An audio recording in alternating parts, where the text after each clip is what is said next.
سلام دوستای عزیز، خوش اومدی به یکی دیگه از ویدیوهای ما. ویدیومون یکم متفاوت موضوعش، هم اومدیم توی فضای باز تو طبیعت داریم ویدیو رو شروع میکنیم براتون ضبط بکنیم، هم اصلا کلا بحث و صحبتمون توی این ویدیو یه چیز جداگونه نسبت به ویدیوهای قبلمونه. سلام به همه دوستای عزیز، امیدوارم عالی باشید. امروز همینجوری که سامی گفت اومدیم توی طبیعت، هم صدای ما رو دارید هم صدای بلبلا رو. چه قشنگ همین بالای سرمون رو این درختا هم بعد چند تا پرنده متفاوتن. سعی میکنیم حواسمون پرت نشه، دوربین رو نگاه کنیم، ولی اگه دیدید این ور نگاه میکنیم یه خود اینجا پارک محل بازیه، آدم‌های زیادی هستن، شاید الان پشت دوربین کلی خانواده‌های مختلف هستن از جاهای مختلف، بچه‌های کوچیک و بزرگ زیادن دارن بازی میکنن. ما حالا سعی کنیم یه جای خلوت‌تر رو انتخاب بکنیم که راحت بتونیم ویدیومون هم ضبط بکنیم. خب امروز چی آوردی برام؟ می‌خوای راجع به چی صحبت کنی؟ ویدیو امروزمون در مورد یکی از خاطرات بچگیمه. قبلا توی یوتیوب نظرسنجی گذاشته بودم، موضوع چند ویدیو مختلف گذاشته بودم، گفتم دوست داری در آینده کدوم یکی از اون ویدیوها رو واسهتون مثلا ضبط بکنم که بیشترین لایک و موضوع فوت پدرم تو دوران بچگی لایک خورده بود. خدا امواتونو بیامرزه. امروز هم تصمیم گرفتم، البته باز دو به شک بودم که اولش دوست داشتم مثلا این ویدیو رو ضبط کنم، بعدش دو به شک شدم، گفتم خدایا این ویدیو رو ضبط کنیم یا نکنیم. شاید تعریف کردن این خاطره باعث بشه که خیلیا مثلا خاطرات مشابه من براشون یادآوری بشه و ناراحت کننده باشه. از یه طرفم گفتم شاید باعث بشه یه تلنگری تو زندگی بعضیا بشه که بعد هر سختی بالاخره یه راحتیایی هست و اینکه سختی و مشکلاتی که تو زندگی هر آدمی هست دائم نیست. یه تایم بالاخره حالا کوتاهی هست، گذراست، میگذره و میره. همون سختی هم باعث میشه که آدم قوی تر بشه و پخته تر بشه. درسته. بعد توی مراحل دیگه راحت تر زندگیشو بگذرونه. دقیقاً. الان من سنمو دقیق نمیگم ولی 40 رو رد کردم. این خاطرهایی که دارم واسهتون تعریف میکنم توی سن 8-9 سالگی واسم اتفاق افتاده. یعنی واقعا خوب یادته 8-9 سالگی؟ آره. من اصلا یادم نیست، تا باور کن شاید تا 14-15 نه یه تیکه های یادم میاد. نه من یادم از دوران من، خب کامل منم خیلی چیزا یادم نیست ولی یه سری خاطرات واقعا قشنگ تو ذهنم هست از مدرسه حالا یا جاهای مختلف دیگه. این موضوع تقریبا میشه گفت چند روز مونده بود به سال نو شروعش استارت خورد. من یه خواهر بزرگ دارم، البته چند تا خواهر دارم. اون زمانی که حالا این اتفاق افتاد، خواهر بزرگی من اولین خواهرم، یعنی که هم بزرگتره، خانم دکتر تو ویدیو دیدیدش، اون موقع ازدواج کرده بود، یه دونه دختر کوچیکم داشت. بعد یه جوری بود که خونهشون تهران بود، 5 تا جمعه که میومدن خونه ما حالا بهمون سر میزدن، بعضی وقتا حالا من با اینا میرفتم خونهشون، مثلا یه هفته میموندم، هفته بعد دوباره با خودشون برمیگشتم میومدم خونه خودمون. قبل از اینم اینا اومدن خونه ما بهمون سر زدن. بعد که می‌خواستم برم خونهشون دیگه من باهاشون رفتم که دوباره تو ایام عید که یعنی مثلا چند روز بعدش میشد برای عید دیدن می‌خواستم بیان، من دوباره با اینا برگردم. باهاشون رفتم. اون روزی که من رفتم فکر کنم یه 2 روز یا 3 روز بعدش بود. خونه خواهرم تو یه آپارتمان 3 طبقه بود که با مادر شوهر پدر شوهرش زندگی می‌کرد. البته یه طبقه دست اینا بود، اون یه طبقه مادر شوهرش، یه طبقه هم دست یه نفر دیگه بود. پیش اونا بودیم. یعنی منظورم می‌خوام اینجوری برسونم که خانواده همسر خواهرم هم اونجا بودن و اونا فقط خونه‌شون تلفن داشتن، خونه خواهرم تلفن نداشت. خب این موضوع مال خیلی سال پیشه دیگه، اون موقع کمتر خونه‌ها تلفن داشتن. 1-2 روز گذشت از رفتن من. یه روز ساعت فکر کنم 4-5 بعد از ظهر بود، توی ایام حالا فروردین، ما همون اوایل فروردین، بالاخره روزا هنوز کوتاه، خیلی بلند نیست. ما بیرون بودیم با خواهرم، اینا برگشتیم اومدیم خونهشون. بعد دیدم که قشنگ یادم، خدا بیامرزه پدر شوهرشو، دیدم پیرن، حالا من سنم خب کم بود، بچه 8-9 ساله اون زمان خب خیلی سخته خیلی چیزا رو بخواد متوجه بشه. دیدم پیرن مشکی پوشیده بود، اومد طبقه پایین خونه خواهرم. نه خواهرم صدا کرد، چون پدرم اون زمان مشکل ناراحتی قلبی داشت، مشکل قندم داشت، دیابت میشه نه؟ فکر کنم قندش هم ارثی بود، عمو و عمم هم همه داشتن. بعد دیدم خواهرم صدا کرد، گفت پدرت حالش بد شده، بردنش بیمارستان، بیاید حاضر شیم همه با هم بریم به پدرت مثلا سر بزنیم بریم بیمارستان دیدنش و اینا. بعد دیگه خواهرم گفتش که خب باشه ما خودمون میریم، خب شما نمیخواد بیاید مثلا، خب اونام سنشون زیاد بود دیگه، نمیخواد بیاید اذیت میشین. و بعد دیدم خیلی اصرار که نه ما هم میایم، کاری نداریم ما، خلاصه سرتون رو درد نیارم. همه حاضر شدیم با هم دیگه جمع کردیم و خونهشون تهران سمت نارمک بود. یک ساعتی تقریبا فکر کنم طول میکشید اونجا تا خونه ما راه بود. رسیدیم خونه دیگه تقریبا میشه گفت دمدمای غروب شده بود. محلی که ما زندگی میکردیم یه شهرک خیلی کوچیکی بود. وقتی داخل کوچه‌مون شدیم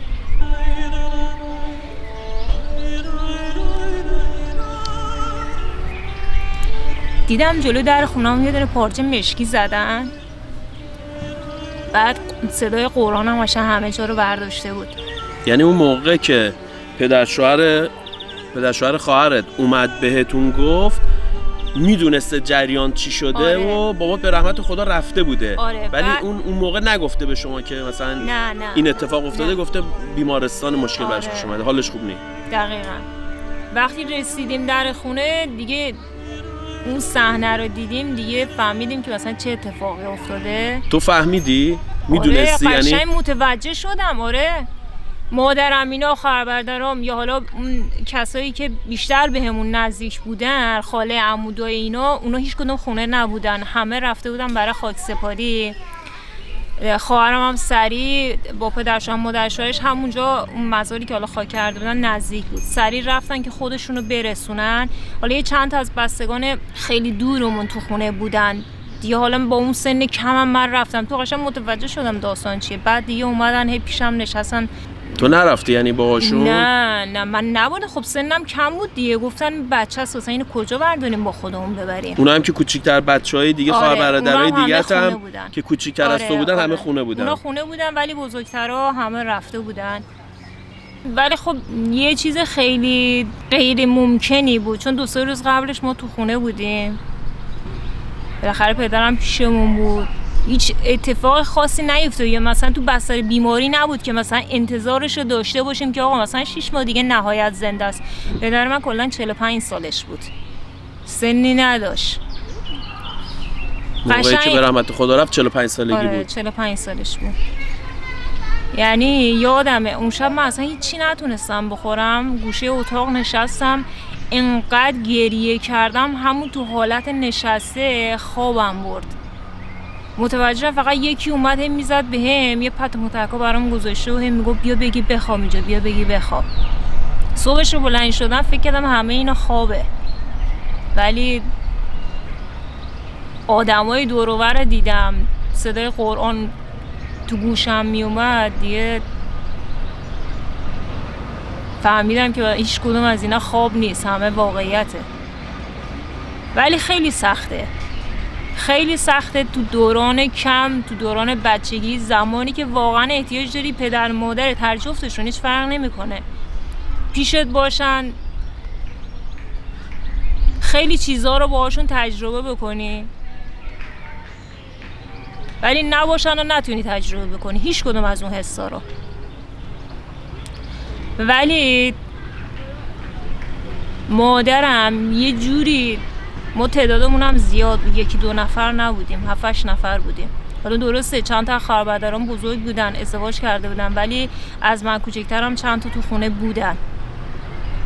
خیلی سختی کشید، خیلی مشقت کشید که تونست تک تک ما رو بزرگ بکنه و هر کدوم از ماها به سرانجام برسیم. خدا بیامرزه پدرم، و بالاخره برامون یه خونه گذاشته بود، برای خودمون بود، ماشین داشتیم، حالا یه منبع درآمدی هم واسمون گذاشته بود. ولی خب مادر منم جوون با چند تا بچه قد و نیم قد، واقعا سخت بود که بخواد اینا رو بزرگ بکنه و هر کدوم یا آینده خوبی واسهشون رقم بخوره.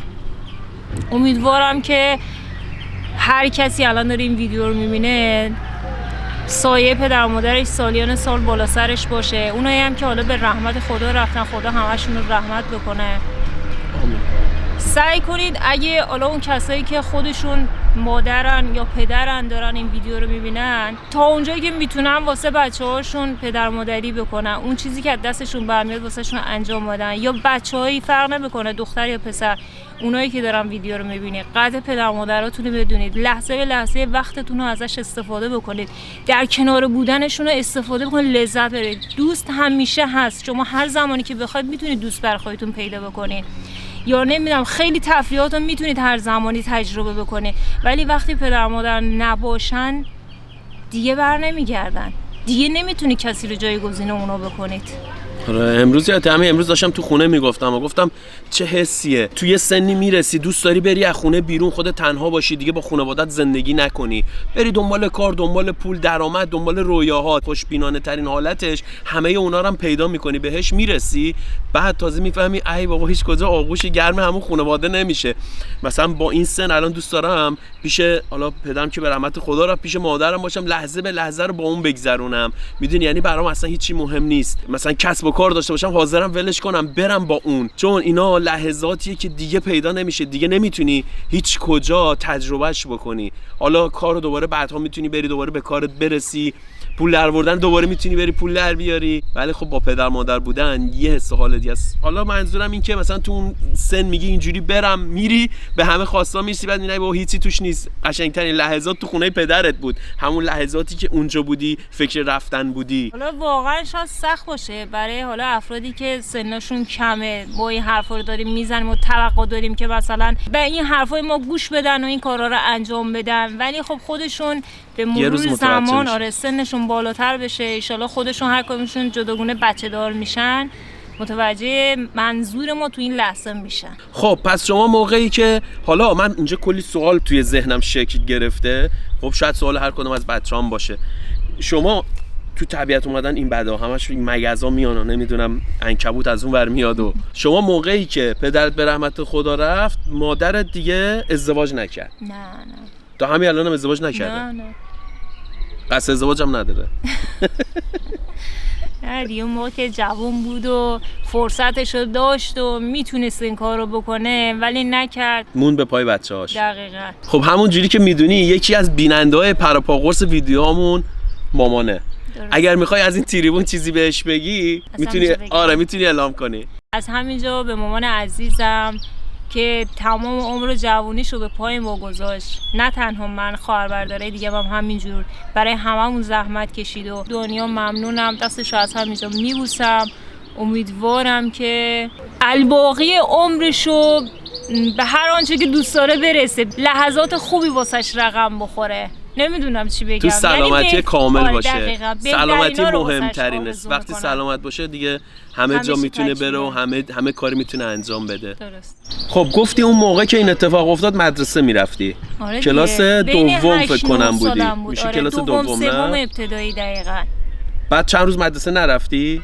خورد تو ایام عید دیگه. پدرم از 3 فروردین به رحمت خدا رفت. آره.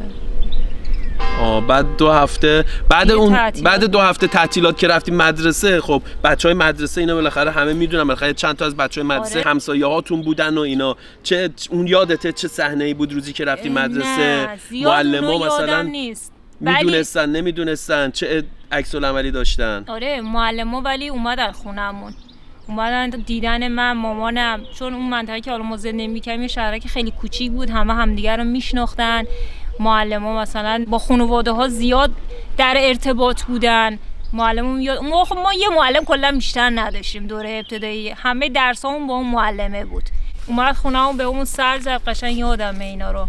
و یه چیز دیگه که می‌خواستم تعریف کنم هیچ وقت یادم نمیاد، یعنی واقعا حس خیلی خوبی داشت، یعنی اگه میشد اون زمان برمیگشتم این اتفاق واسم دوباره میافتاد خیلی خوب بود. ما چون یه خانواده پر جمعیت بودیم، یادم خونمون هم خب بزرگ بود، حیاط‌دار بود. موقع نهار شام که میشد، موقع هم حالا مبل و میز ناهارخوری و اینجور چیزا نبود که، همه روز همه سفره مینداختن. سفره مینداخت مامانم یه طرف سفره بود، بابام یه طرف سفره بود، بچه‌ها 2 طرف سفره میشه، یعنی سفره بزرگ مینداختیم، همه میشستیم.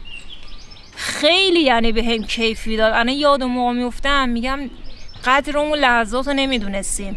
الان یه جوری شده خانواده هم کم جمعیت شدن، هم این اینترنت باعث شده که بین بچه‌ها پدر مادرها واقعا خیلی فاصله بیفته. هر کی جداگونه اصلا میره غذاشو میخوره، یا نمیدونم میگن الان ما گرسنمون یه ساعت دیگه میایم غذا. خیلی کم پیش میاد که کل خانواده با هم یه جا جمع بشن که غذا بخورن. آره البته خب حالا شاید خیلی‌ها اینجوری باشن، الان برای ما یه خود این اتفاق افتاده، چون اونم مثلا بهار میره مدرسه ساعت 4:30 میاد. خب ما مثلا نمیتونیم تا ساعت 4:30 وایسیم اون بیاد بخوایم غذا بخوریم، گرسنمون میشه. ستایی ساعت 1:30 میاد. بعد برای همین دیگه اینجوریه، یه خود مثلا اون مثل قدیم که همه دور هم دیگه میشستیم و اینا، یه خود سخت شده این شرایط. فکر می‌کنم کسایی که خارج از ایران هستن اکثریتشون این تجربه رو دارن. حالا اونایی که تو ایران هستن نمیدونم هنوز همونجوری هست نیست، واقعا نمیدونم اینو. تو یه تجربه تلخ دیگه هم داشتی. تو تجربه تلخ دوم منم بودم، برادرت خدا بیامرز. آره الان اینو گفتی داشتم فکر میکردم کدوم تجربه تلخ که خب بالاخره تو زندگیم زیاد افتاده. حالا یه خورده مثلا شدت اون تلخی کم و زیاد داره. یکی شاید فوت پدرم بود، یکی هم فوت برادرم بود. برادرم و من زمانی که ازدواج کرده بودم، فکر کنم 1 سال بود ازدواج کرده بودیم. آره 1 سال بود فکر کنم ازدواج کرده بودیم. برای ازدواجمون برادرم نبود، ولی برای عقدمون بود. مثلا کارش جوری بود که یهو مثلا میرفت چندین ماه نبودش، بعد میومد، جای متفاوت بود کارش. برای عروسیمون نتونست خودشو برسونه. اونم سن برادرم هم کم بود، ازدواج کرده و یه دونه پسرم داره. خدا فکر کنم 1 سال از من یا کوچیک‌تر بود یا بزرگتر. فکر کنم بزرگتر از توه. آره 1 سال از تو بزرگتر بود. اونم توی سانحه توی سن فکر کنم 24-25 سالش بود. آره تو سن خیلی کمی توی سانحه عمرشو از دست داد. خیلی اونم اتفاق خیلی سنگینی واسمون بود. اون موقع منم داماد خانواده شده بودم. 1 سالی بود نه؟ آره 1 سالی بود. آره بعد سعیدم چون اسمش سعید بود خدا بیامرز، چون با من همسن بود یه جورایی. حالا برادرای دیگه یا سنشون کمتره یا سنشون بیشتره، این چون همسن من بود و اون موقع هم شرایط یه جوری بود، یه خود با هم بیشتر رابطه داشتیم، با هم دیگه دوست بودیم. اصلا کلا این برادرم یه خورده خونگرمتر از برادرای دیگه هم بود. من به شخصه خیلی خاطره های خوب باهاش داشتم. خیلی باهاش بیرون میرفتم، پارک میرفتیم، خونه همین خواهر بزرگم با هم دیگه میرفتیم. اونم واقعا ضربه سختی بود. من تا یک مدت واقعا انگار توی هپروت بودم، رو هوا بودم. اصلا هیچ کدوممون باورمون نمیشد. خدا رحمتش کنه. بله خب خدا بزرگه، خدا روزی رسونه، خدا مواظب همه هست. بعضی موقع فکر میکنیم مثلا ما پدر خانواده‌ایم، درست پدر خانواده‌ایم، یه سری وظایف داریم، ولی اگه خدایی نکرد اتفاقی بر ما بیفته، بازم اون بچه‌ها زندگیشون ادامه داره. خدا هست مواظبشونه، روزیشونو میرسونه، مسیرشون ادامه داره. میدونی مثلا شاید سعید خدا بیامرز به خاطر زن و بچه‌اش میرفت راههای دور، جاهای دور، یا یک ماه خونه نمیومد به خاطر کارش، به خاطر که بتونه پول در بیاره آینده بچه‌شو بسازه. ولی خب اتفاقی افتاد، به رحمت خدا رفت. الان بچه‌ش ماشاءالله بزرگ شده، فکر کنم سربازی هم دیگه رفته اومده. نه واقعا پدر از دست دادن سنگین ترین غمه. خب دوستان قصدمون نبود که بخواید ناراحت بشید اینا، دوست داشتیم تجربه‌مون رو بهتون بگیم، یه تجربه داشته باشید بتونه به دردتون بخوره، تو زندگیتون استفاده بکنید. اگرم با سوالی چیزی براتون پیش اومد میتونید تو کامنت ها بنویسید، اگر بشه همونجا تو کامنت ها بهتون جواب میدیم، اگر نشد تو ویدیوهای دیگه باز جواب بهتون میدیم. اگرم دوست داشتید که بدونید من چطوری مخ سمی رو زدم یا چطوری با هم دیگه خنده بود یا چطوری با هم دیگه آشنا شدیم، برام بنویسید توی کامنت ها. اگر درخواست زیاد باشه خب اونم براتون ویدیو میسازیم اونو، ولی نمیتونیم توی یه پارت بسازیم چون من واقعا خیلی شلوغ کاری کردم، خیلی کارایی غیر قابل تصور انجام دادم که حالا احتمالاً بگم تو ویدیوی بعد که عمرن کمتر کسی همچین کارایی انجام داده باشه. خب دوستان امیدوارم که قدر پدر مادرتون رو بدونید و برید از لحظه باهاشون بودن و لذت ببرید. پس هر سوالی، پیشنهاد، انتقاد داشتید تو کامنت ها بنویسید، با عشق همه رو میخونیم و جواب میدیم. تا یک ویدیوی دیگه شما رو میسپاریم به دستان مهربان خداوند. خدا نگهدار. عاشقتونیم. عاشق باشید.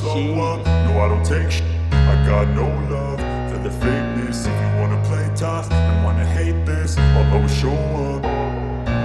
I don't ever slow up, no I don't take sh**. I got no love for the fakeness. If you wanna play tough and wanna hate this, I'll always show up and make a statement.